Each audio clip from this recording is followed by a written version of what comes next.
Untuk mendukung Belajar Bentar, kalian bisa mengklik subscribe. Halo, selamat datang di Belajar Bentar. Sekarang kita akan belajar mengenai cara mengembalikan tombol undo dan redo yang hilang di Microsoft Office 2013, meliputi Word, Excel, PowerPoint, dan yang lainnya. Hanya saja yang akan kita gunakan adalah Microsoft Word. Sekarang, untuk mengembalikan tombol undo dan redo, kalian bisa pergi ke bagian atas di sini, Customize Quick Access Toolbar. Tinggal kalian klik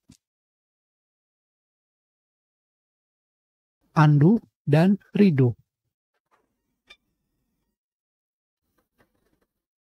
Tentu saja, jika berada di bawah, kalian lakukan hal yang sama.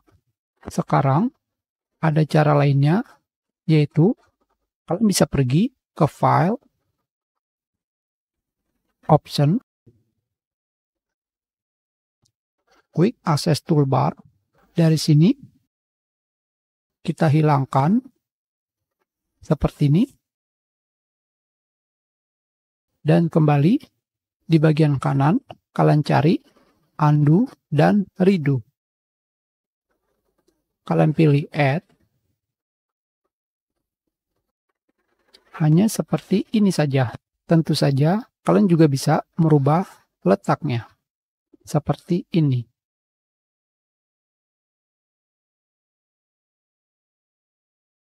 Kita sudahi pelajaran kita. Terima kasih.